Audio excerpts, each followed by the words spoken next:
Olá, bem-vindo! Agora você vai ter acesso ao vídeo inteiro de mais ou menos 1 hora que eu tive a honra e o prazer de conversar com o David Grant. Eu selecionei alguns tópicos que eu tinha muita vontade de ter conversado e compartilhado com ele. A gente finalmente conseguiu esse momento e foi uma experiência muito especial para mim, assim como ele mesmo disse que foi muito especial para ele, de podermos discutir principalmente sobre a moldura. Mas vocês conhecem o David, ele é muito generoso. Então todos os assuntos e todos os tópicos que eu quis confirmar, que eu quis conversar com ele, ele foi muito generoso em aprofundar cada tópico. Era para ser no máximo 20 minutos de conversa, mas ficamos 1 hora contemplando os conceitos de brainstorming, contemplando até o novo nome que ele vem chamando o processo de brainstorming. Antes falávamos, o brainstorming ele é um método neurobiológico e relacional. Hoje ele chama de neuroexperiencial. Ele vai estar falando um pouquinho no vídeo com vocês sobre o porquê que ele chama hoje o brainstorming como um processo neuroexperiencial. E no congresso que está vindo aí, ele vai estar aprofundando ainda mais nessa terminologia e como e porquê e nos dando mais informações de como que a gente realmente precisa estar atento a essa construção da moldura antes da gente trazer a sequência, a estrutura do brainstorming num processo com o nosso cliente. E para facilitar o seu entendimento, o próximo vídeo curtinho é só para te ensinar como é que você coloca a tradução no vídeo do YouTube. E coloquei na configuração para que você possa traduzir do inglês para o português. Então não esqueça de botar a legenda em português, papel e caneta, porque você vai ter muita coisa para anotar. Então dá uma pausa aí, ajusta o YouTube para que você não perca nada dessa conversa maravilhosa e profunda que eu tive com o David Grant. Até logo!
Hello, David.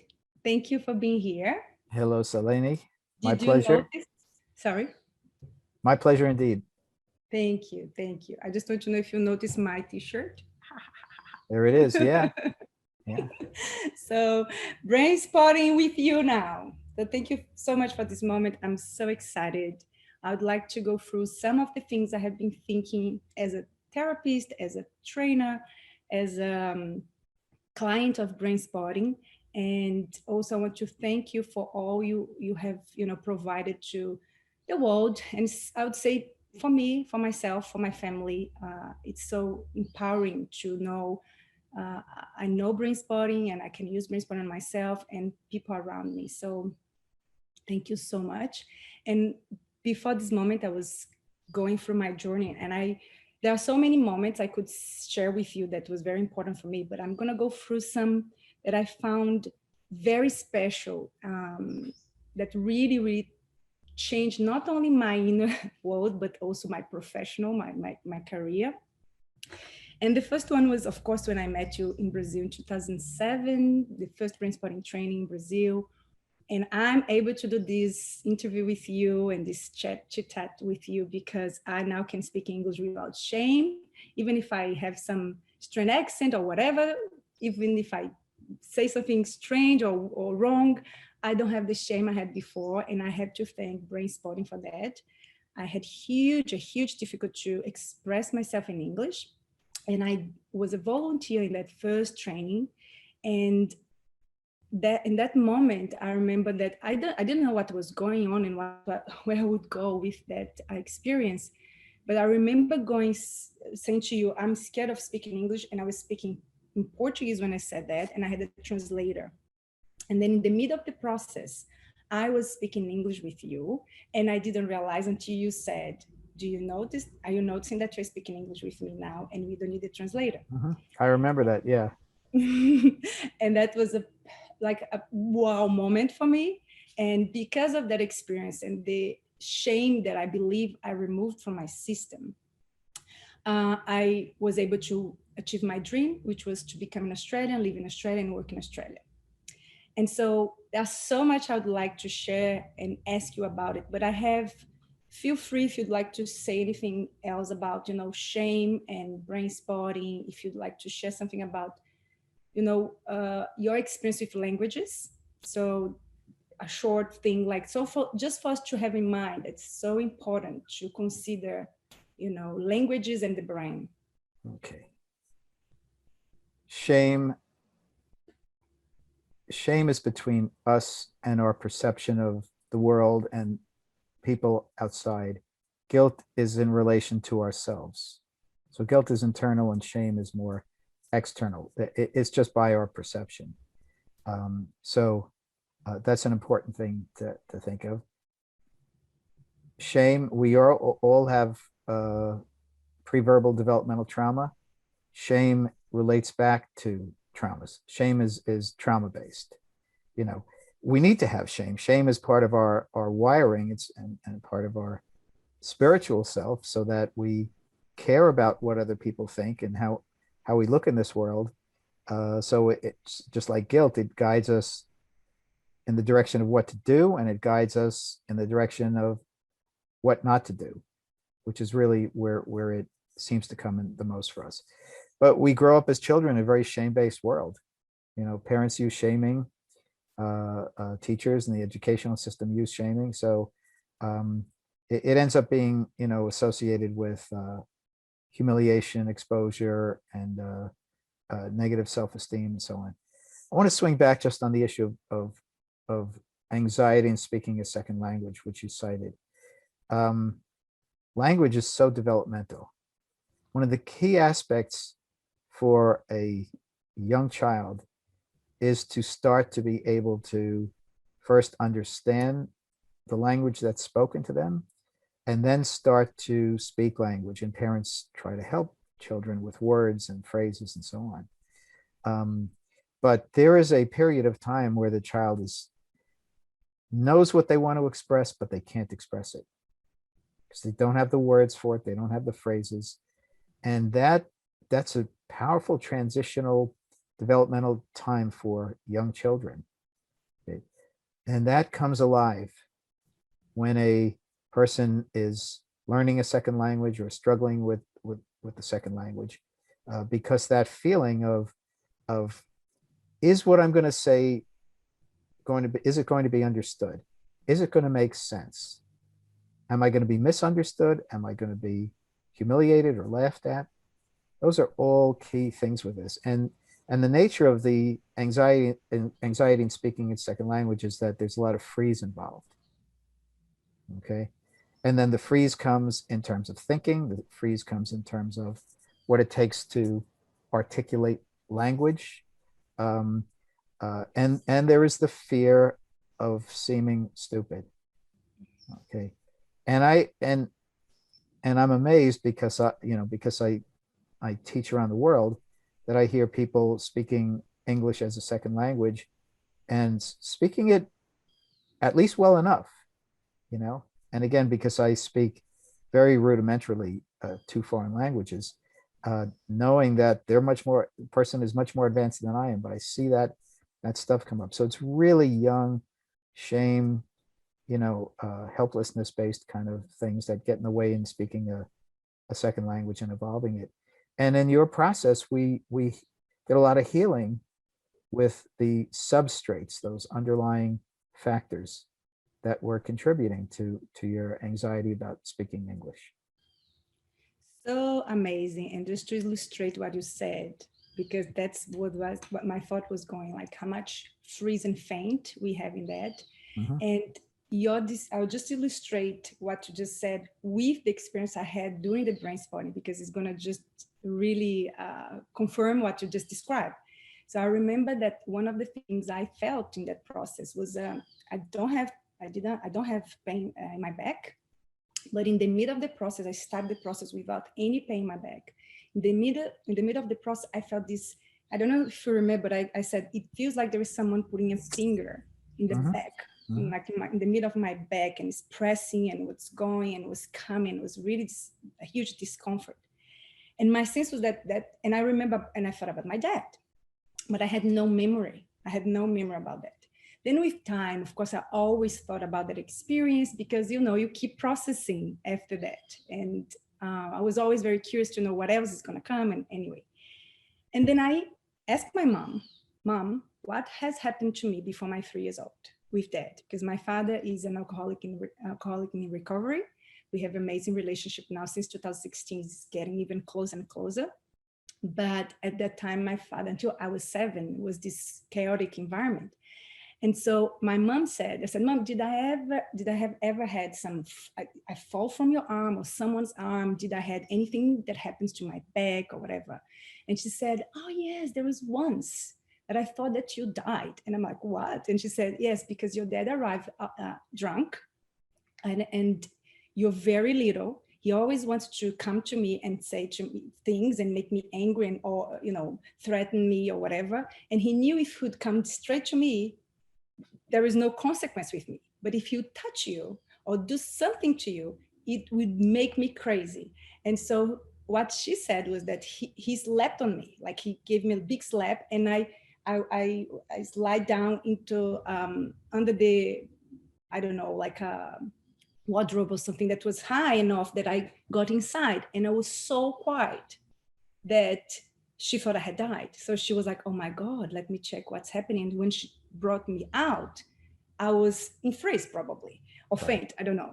But I asked, when you took me out, was facing you or was my back to you? And she said, no, you're facing me. I could see your face.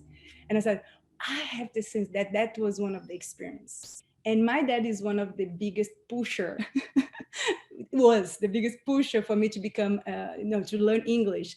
And I was able to see the beauty on my father pushing me to learn English because he cannot speak any language or another language. So, but it was so good to have that memory. I know many of us cannot have all the memories, but when my mom told me that, I was like, oh, makes so much sense. I was still learning to talk, and my dad was there, and was so much fear and confusion. So everything you just said here, the perception of myself, of the world, and it's just illustrate this experience. So it's a very profound session when we are doing brainstorming. And this absolutely. is, I have never went to that place with other approaches. And I have to say that. Beautiful, David. There is another, I don't know if you want to say anything else, but another. Let's go on.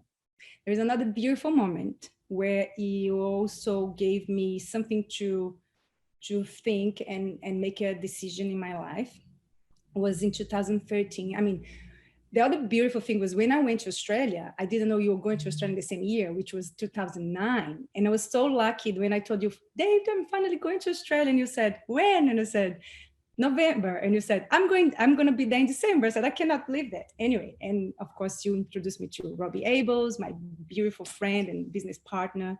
And we are now responsible for Australian brainstorming in Australia. So this is amazing. But before that, in 2013, I went to do, I don't know, maybe this 3rd or 4th time phase 2 with you, or I think it was phase 2. And we had lunch together, dinner together, you, me, and Robbie. And you said, I cannot keep traveling anymore as I'm traveling, and I need more people to keep training in Australia. And we were like, yes, yes, yes, of course. Who you want to send to Australia? And you're like, no, I don't want to send anyone. I want you and Robbie to be the trainers there. That's right. And we were like, what? No, wait. And then I said, and you look at us and like, why are you scared? And you were very, you know, gentle with us. And said, I'm scared because I'll never be able to do like you, David. And you said, I don't want you to do like me. I want you to do like you. And that was like, oh my God. Now, and then came to me what you answered in 2007 when someone asked you, David, how do you do brain spotting? How do you choose the setups? Why you ask those questions, not those questions? And you said, you know, at that time, brain spotting was so new, and you said, you know, you have to follow your intuition. And so when you said, I want you to be you, I was like, okay, now I need to be in touch with my intuition. Right. I need to really work and look at myself now, and who am I? Who is Eleni, you know? So it has taken me to, I said yes because of that answer. Like, okay, I have to be me. I'm going to this journey. So I want to thank you for that opportunity. But I also want to ask you, would you still say is intuition? And if it is, how would you describe what makes you choose this setup or this question or that question? Okay. In the process. Before I address that, I'm gonna say something I haven't said before. So you're getting the exclusive on it, and I want you to spread it from here. Every brain spotting therapist asks the question over and over again, what's the setup for? And it's actually an incorrect question. The question is, what's the frame for? What frame do we use for this? What frame do we do that? Because the setup only is how the frame is set up. So people are talking about the setup without the frame when they should be talking about the frame that subsumes the setup. Okay. In fact, if you know, you can tell anybody you want now that I've made that, spoken that out. I never had a chance to before. Intuition.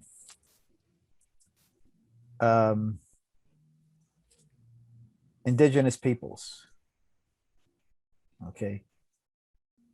Know things than that more modernized people know. Okay. We think of them as being primitive when they see us and they realize that we're blind and deaf. Okay. Native peoples, just in the United States, Native Americans have a history of knowing how to track, how to follow. Okay. And what they do is they use all of their senses. They use it in a highly intuitive way, but it's part of their culture, and it's and it's not taught. It's just part of how they are brought into this world and raised, and it's part of everybody.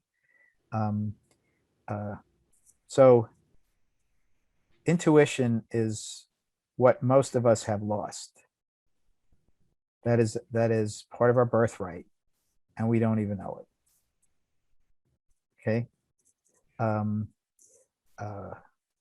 Mindfulness is a way to tap into our intuition. If we just follow along with things. Mindfulness means turning off your thinking and just observing internally and externally, and just see what comes up and what comes up and what comes up. That's really the best way to access our intuitive nature.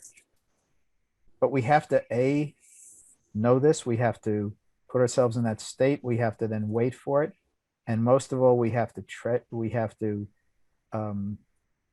believe and accept whatever comes up, even if it confuses us, even if it goes against what we believe, or even if it makes us feel uncomfortable. Okay. If you take a river otter, I've heard this said, and you raise it in captivity, and at the age of 2, release it into its natural environment, it just goes in and it knows what to do. That's intuition. If you raise a chimpanzee for 2 years in captivity and then you release it into the natural environment, it has no idea what to do. Okay. Now, it doesn't mean that the chimpanzee doesn't have all the intuitive things. It's just that it was deprived of that which brings out the gifted intuitiveness that it has. And this goes even more so for human beings. Okay. Brain spotting is based on the intuitive process. The uncertainty principle liberates us from knowing things that we can't know, and it gives us a chance to find that which is intuitive inside of ourselves, that which is intuitive inside of the client, and how you have that interactive intuitiveness between therapist and client and therapist. Know the saying in brain spotting that I've made, you don't have to know what it is to know that it is. Yeah. That's a statement about intuitiveness. Yeah. Okay. You just know it because you know it. Okay. When you sit with your clients and you really surrender to uncertainty and you follow them wherever they go, their intuitive healing process is liberated, and our intuitive process of sitting with and following their intuitive healing process is liberated. And what I always say is, if you keep going and you don't intervene, you'll find out that you were wrong 100% of the time. But it's only your neocortex that was wrong, because they thought, the neocortex thought, that it could know what it can't know. The subcortex is much faster than the neocortex. Okay. And it's that speed that is central to the intuitive process, because it picks up on things just more quickly. It picks up on it long before the neocortex does. So if you're sitting there with a client, all of a sudden something pops in your head, like, where did that come from? That was your intuitive subcortex. Okay. And of course, two people together, it's subcortex to subcortex. So we're intuitively picking up on them, they're intuitively picking up on us. And that's where the magic of healing happens, inside of that frame that we hold together. Yeah. Yeah. Amazing. And I so much click in my head, like things that I say, okay, yeah, that's the way. And some words that came to me when you say, learning to accept and feel the discomfort and comfort and accept what's happening.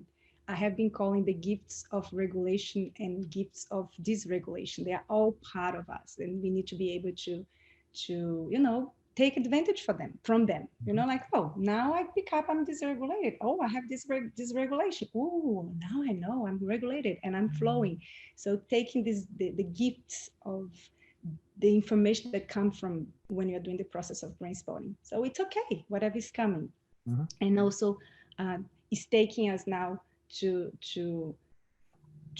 I feel like more coming to this, what we're talking about, the frame. And I think that's the answer also, David, for the next question I had for you. And there's so much I would like to talk, but let's focus.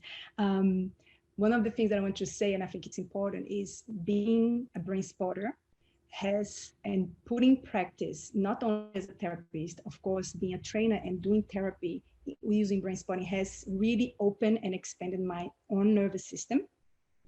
But as a client, being my own inner process, doing the therapy and doing my own self-care and, contemplating, I think is the word that you keep using. And you actually told me once, I said, David, I want to just follow you and take notes of everything you do and all the trainings you're doing. And I want to spend, 1 weekend just doing that with you. And you said, no, you don't need to do that. And I said, and you said, let's do different.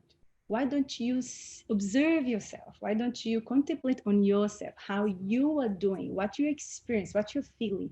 Take on you first and learn from that place. And then you see how it goes, how it plays out. And I said, okay, again, Selene, be you.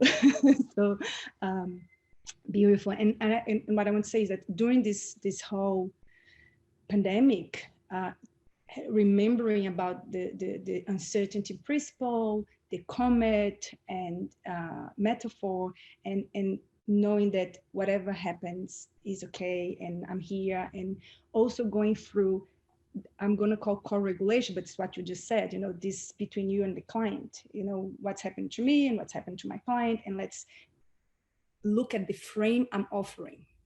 And I believe this is going to be the where I want to go with you for the next question, which is last year, many therapists panicked because they didn't have the experience doing online therapy. And I remember I was capable of helping, I would say around, from the numbers I saw taking the mini course I offered, was around 400 people who took the training. It was a mini course just explaining how to use, because I had experience before with Brainspotting online, doing Brainspotting online as a client and as a therapist. And I gave my tips, what you do, how you were gonna do. And of course, what they needed was, how you do the setups, as you just said.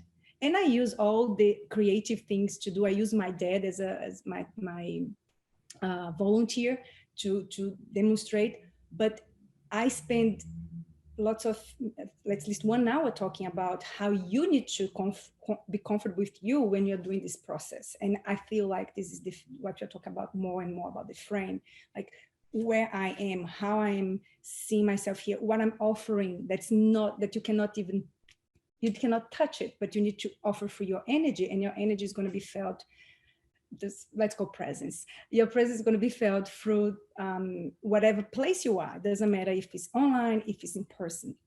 And some people were like, oh, thank you for this. I'm now more able to do things online. But I still see people struggling to do any kind of therapy online, but specifically Brainspotting, because one of the things that I see is that you cannot pretend when you're doing Brainspotting with your clients. You cannot just go like, this question, this answer, do this, go here. No, you have to be with you when you're with your client. So I feel like this was the big call for most of us therapists, calling to be more with you when you are with someone. And so, I have something else to say, but I think I will stop here and let you. My question, yes, what would you say to brain spotters who are still struggling with brain spotting online? Here we are right now, Selene. You and I are talking, and we're more than 5,000 miles apart. And we're talking like we're in the same room. Okay. And yes, if I was sitting across from you in your room, or you were sitting across from me in this room, of course it would be different. So we don't deny or negate that. But this is not just like, well, seeing someone because you can't see them in your office and they live 20 minutes from you. Okay, we're a 10-hour flight away, and yet we're here together talking like this, communing. And as we get into a role, we forget about the fact that we're talking virtually. Okay. And we just connect like we're right together. The brain, here's the answer. The brain simulates reality. The brain does not and cannot perceive reality, because the sensorium are feeding in at least 5 different types of information that the brain has to take, put together, synthesize, and come up with some perception of reality. What we see, what we hear, what we smell, what we taste, what we feel. And this is all the neuro-experiential. Okay. So if you know that if you're sitting right across from your client in person, your brain is still simulating them, and their brain is still simulating you.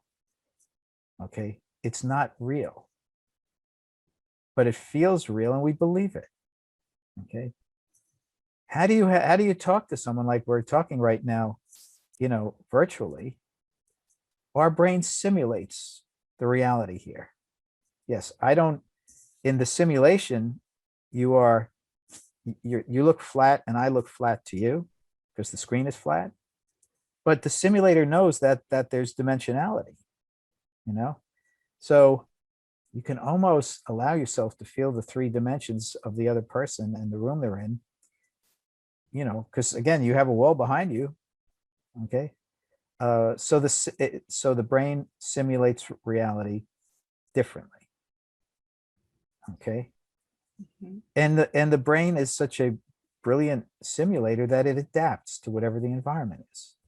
If you're talking to somebody on the telephone, okay, you're getting, your occipital cortex that's visualizing is giving you visualization of what you're hearing on the phone. So this goes along, by the way, with working with people who are not sighted. Okay, they still visually orient, they still create imagery in the occipital cortex, but the input doesn't come in through the eyes, it comes in through the other senses. But so going back to doing virtual therapy, virtual brain spotting, it's only a problem if you make it a problem. Okay, now the person's not in your office, so they're not going to have the headphones, so they have to, if you're going to work with the bilateral sound, they have to have their own copy of it, they have to download it and so on, they have to have the headphones and work that up. And if for some reason they don't, you just go ahead and do the work, and it's very powerful even without it. Gaze spotting, the other thing is you get a closer view of the other person. Unfortunately, it's cut off over here, so you don't see the rest of the body, but that's just the way it is. But you get a closer view of the other person. I'm seeing your eyes and your face and everything here more directly than I would see if you were 6 feet across from me in my office, and vice versa. Okay. Also, gaze spotting, you can pick up gaze spotting more clearly, on a screen than you can in your office. You just see it right there. Inside window, you feel it more over here, more over here, over here. It still works. The person still creates the dimensionality. Even what I teach in phase 3, or phase 4, phase 3, the brain sweeps. Okay, your brain and everybody who's watching this is simulating it going further away on a flat screen. So the simulation does have a 3-dimensional quality to it. But I'll tell you the funniest thing is, outside window is so much better on a screen than it is in person. Okay, I'm going to go across, and you just follow. I'm going to put my glasses on so I can really see. Your mouth slightly moved there. I wouldn't have picked that up in my office.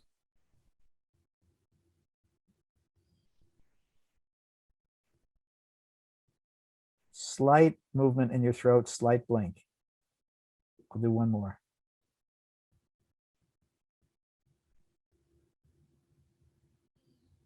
Just a slight change in your facial expression. Okay. I would not have seen any of that in my office. So I have to say how attuned you were, because I felt like relaxing, and that's why, and I didn't realize my shoulder was dropping, like a slight one, but I didn't realize, but I knew I was relaxing. And so, yeah. I have been doing brain spotting with my full practice for over a year now online. I didn't think it was, I was going to do it. I knew I've done, virtual work before, but not with a whole practice. Is there a drop off with some people? Yes. Some people no. Maybe some people it's even better. It's great at the end of a virtual session. Person doesn't have to go out into the waiting room and out into the world. They're mostly at home. Okay. The concerns you have about how is a person going to get home, you don't have. The person feels more comfortable in that environment. So it's only a problem if you make it a problem. I have been seeing people, they had to go to their cars because of the children or because of something that was happening in their house. But I felt like because I was making okay, whatever we are going to be doing, I felt like they were okay, let's do it. Because one of the things that I have been asking and I've been saying and suggesting my supervisors to say, don't say it's better in person, say it's different. That's different only, but we can go as deep as it's necessary for your brain. But it's not better. It's better in person. Or it's remove this word because it's not better. It's just different. It's different. By the way, you don't have to do it on a computer. Okay. Yeah. You do it on a cell phone. We can even do without the image. I have to work with people not seeing them. Right.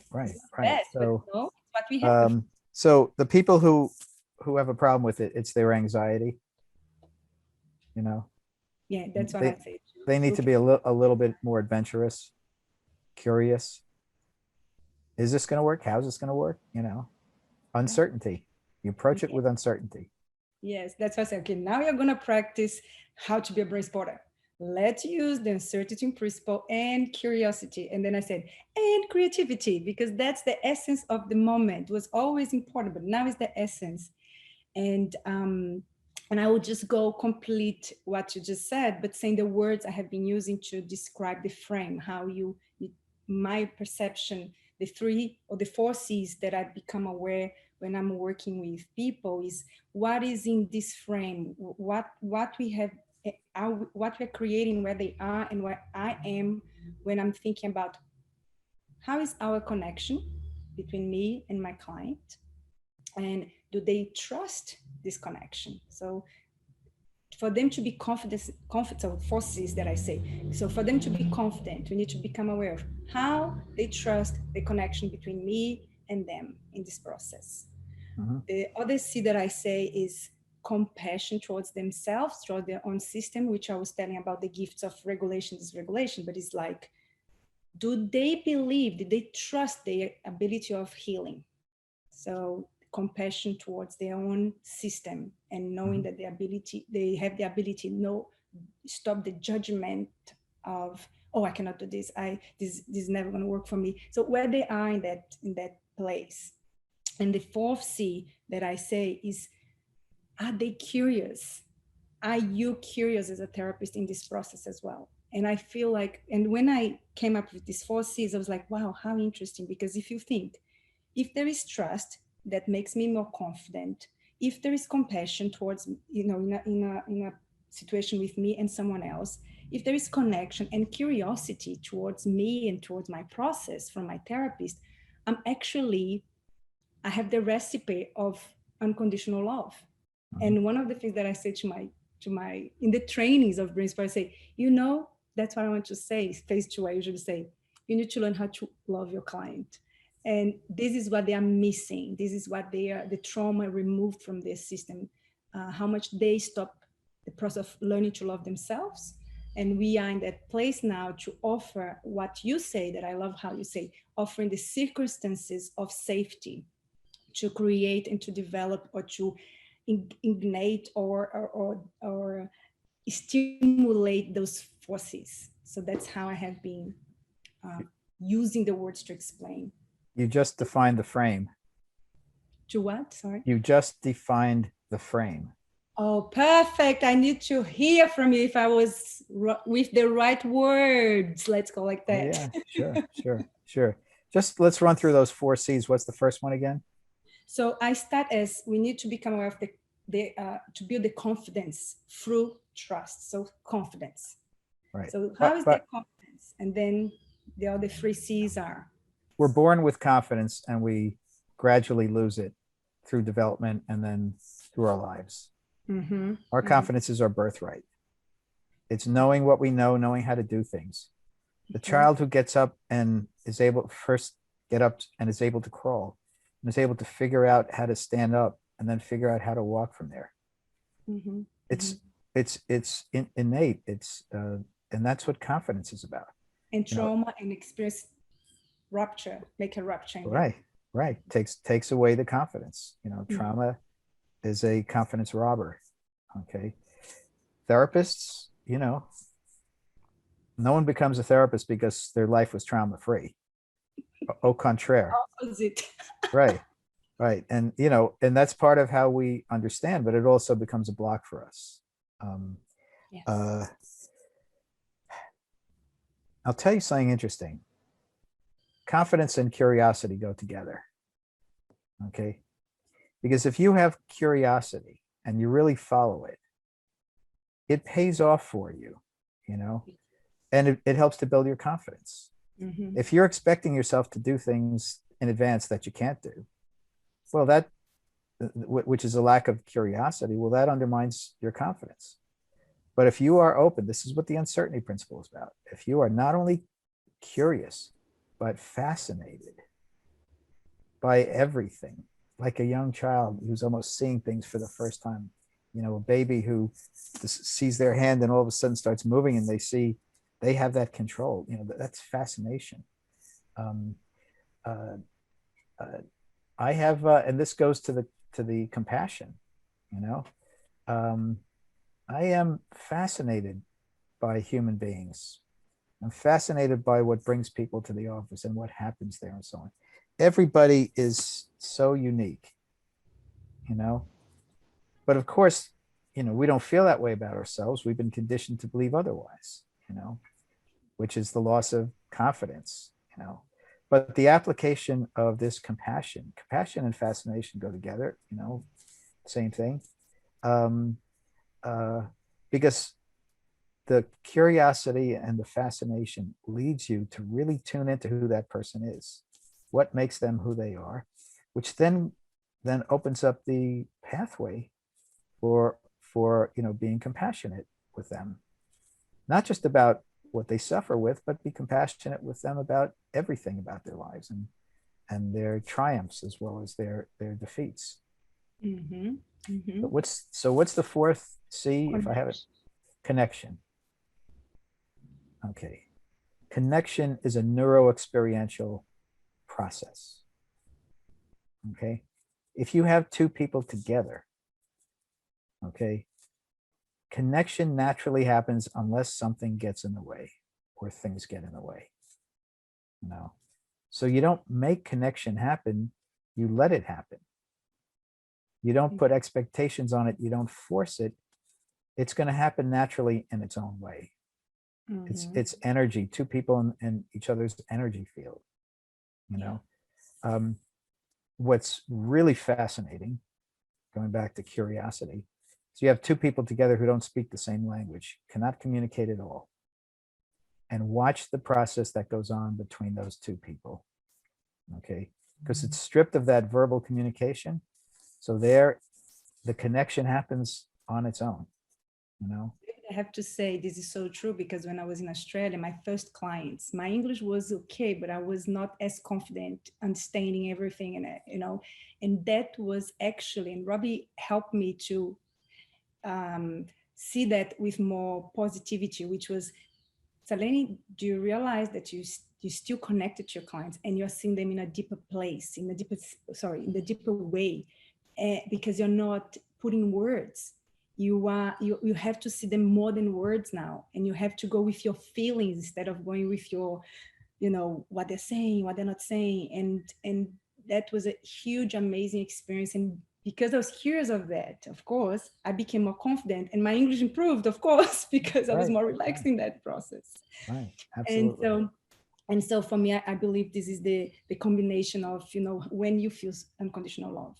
Mm-hmm. And just to complete I usually say about the C's, when we work with children, I just added 4 C's, which is and we go through how we do that with children. So I say with children, we have to become even more capable of develop with them. And I use these 4 C's. I say the therapist has to feel these 4 C's for themselves in the presence of the child. And what we need to offer for the child is creativity, comfort, communication. So the language of, you know, how they express their emotions and how they express their sensations, and create space for learning to concentrate. And I think brain spotting with play makes those 4-8 C's like easy to go with, you know. So it's just like you play and you do brain spotting, and then you have this. And I'm calling this talking to the stars, by the way, but that's how, you know, you can bring all these 4 C's in this framing to offer for the children. Mm-hmm. Going into that, David, I want to thank you for talking about creativity. I want to thank you for always don't say incentivate, but to motivate us and to support us, trainers, therapists, to really expand our curiosity in using brain spotting. And because of that, I decided to say yes to being a trainer. I decided to, you know, work with kids and use brain spotting with kids. I mean, I was working with them, but I was a little bit, I don't know how to do that, but I was so open and curious with this little child who helped me to develop talking to the stars. Then I use a lot of mates, the program I developed with Robbie, brain regulation program, with Brainspotting, and I have been seeing how much we can go deeper in the trauma, transgenerational trauma, using a lot of psychoeducation and somatic exercise and framing, and then Brainspotting. And now I want to just share with you, you said a little bit before about blind people, but I want to just talk a little bit about my presentation in the conference. The first conference I presented about work with children, talking to the stars. But in this one, I decided to share a huge, amazing, profound experience I had with Rosânia. Rosânia is a therapist who works in, lives and works in Mato Grosso here in Brazil, near Patrícia Jacobi. So she learned Brainspotting, she learned MATE's brain regulation program, and she developed how she could use that with blind people. So she came to share some of her experience and asked me supervision, and sometimes just talking about her work with these clients. And we were just sharing. And while she was in Brazil working with blind people, I was in Australia working with people who could see but closed eyes. So we were sharing ideas, and we were using in different places and environment. And what we understood was that even if you cannot see, the other sense are going to orient you to find the spot. Even if you have because they have, some of the blind people can see a little, not can see, but they can perceive a little bit. So depending on the impairment, they can see a little bit or not. Light and shadow or things like that, form, shapes, but some of them really cannot see anything. And what we realized was how much, I mean, there's so much I could say, but just focus on what I want to say, what I'm going to share in this conference is when you close your eyes, there are so many other beautiful things that your brain has to do to readjust. And when your brain readjusts, you actually expand your conscience, you expand your perception, inner perception and outer. All the parts of your body start to become more aligned with you and in that present, and you become more present. And why I'm saying this is because when I went back to Brazil and I met this person again, she invited her 3 blind clients she had to talk to me. And she said, I want to see you doing Brainspotting with them. And I'm like, but I have never done. And she said, I know you're going to do, because you did with people with closed eyes. And we recorded the whole thing. And I said to her, I want you to close my eyes. I want to put something on my eyes and cover my eyes. And I want to talk to them with closed eyes. And I think I spent like 40 minutes talking to them and doing psychoeducation, explaining the brain, talking about Brainspotting with them, just, getting to know them and them getting to know me. And the beauty of this moment was that I stood up to do something to touch their hands, because they were doing some things with their hands, and I want to show something with their hands, because that's how they communicate better. And I remember when I went back to my seat, I didn't need anyone help me. I know, and I had closed eyes, but I went back to the seat by myself, and the therapist said, Saleni, you already developed your mind map. You know how to go back to your space. You have already space in your head. And I was like, whoa, I was amazed, like how quick the brain is, so smart and so present. And we don't know much about it, yeah? But what I'm gonna be sharing is this, like how was my experience and what I noticed about my brain when I spend lots of minutes communicating and connecting without seeing the people in front of me. The other thing that I'm gonna be sharing is the instrument we use and what we use on the pointer to help to bring sound, because we use sound. So I'm gonna demonstrate that for them to see how they can use and what they can use on the pointer to actually create the sound as the way to help them to find the spot.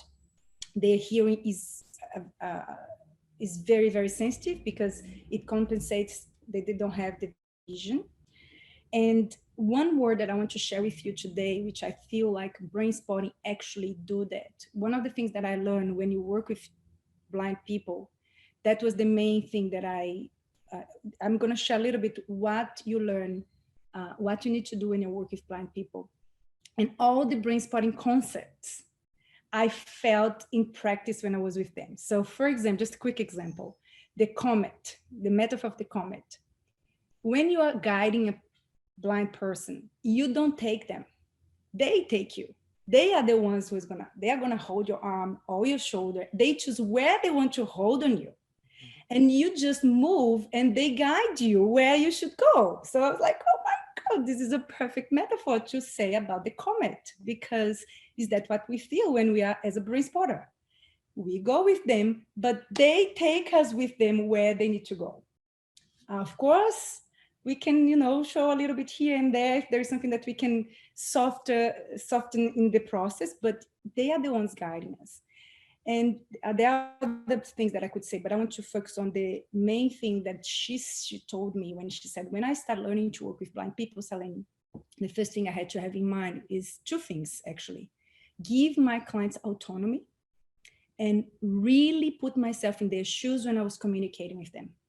I said, oh my God, this is just about framing. This is just about framing again here, and psychoeducation, all this, the preparation that we need to, the 4 C's that we were talking about before. And I was just like, yes, autonomy.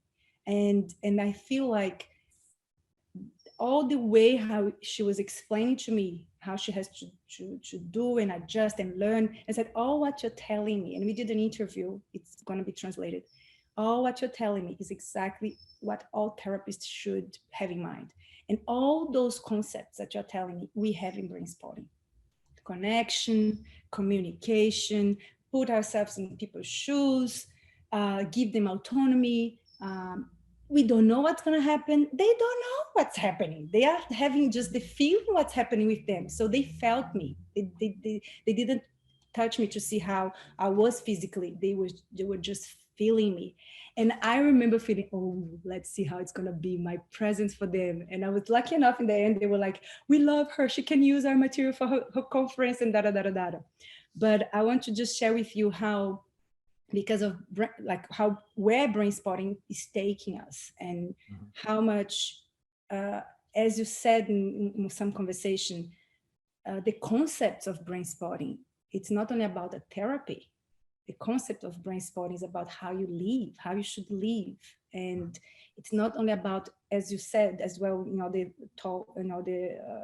moments we were talking, it's not treatment brain spotting. It's not, what is your psychology now? It's about, how are you doing now? It's about, am I aware? Am I present? Am I expanded and am I contracted? So it's expanding the self-knowledge, who am I and what I want. And that's the other experience we can see a lot with brain spotting, is that expand our spirituality.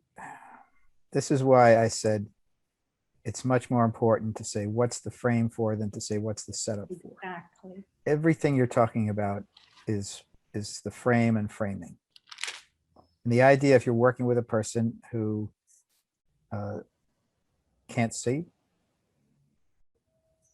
frame is the frame, and because the client hands us the frame, we receive it, we hold it with them. Their frame is in the context of the fact that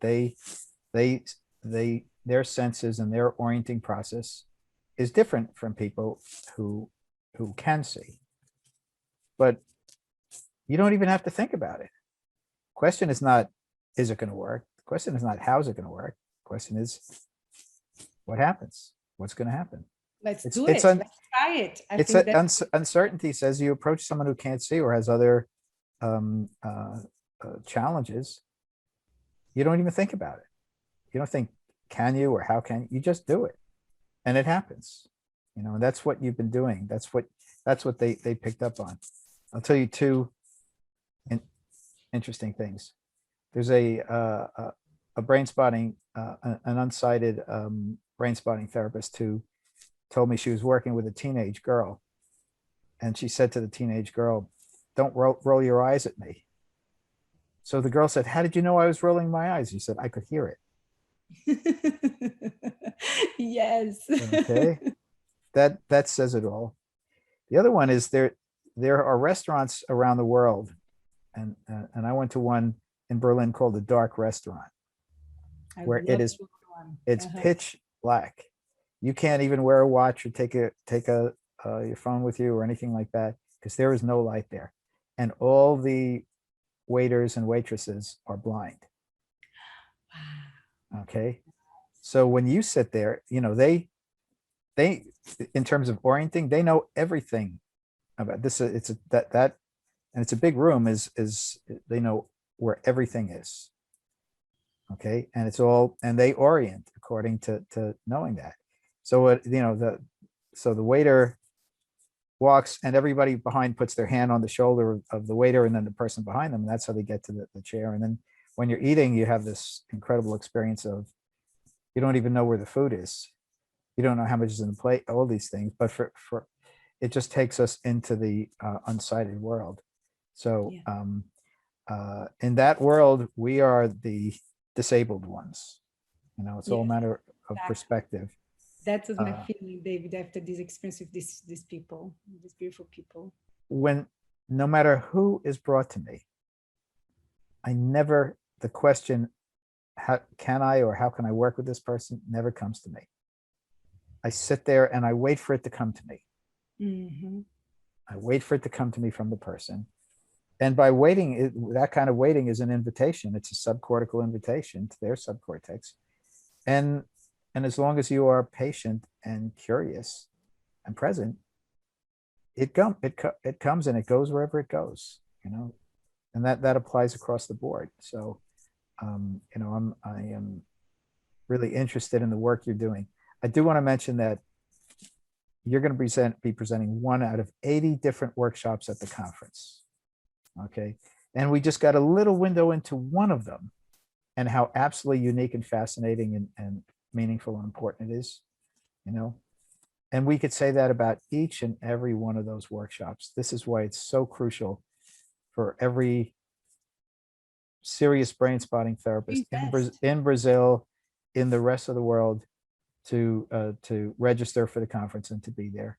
And I am going to be giving a bonus 1-day masterclass that will be translated on the neuro-experiential model that I've been talking about, that my keynote is about.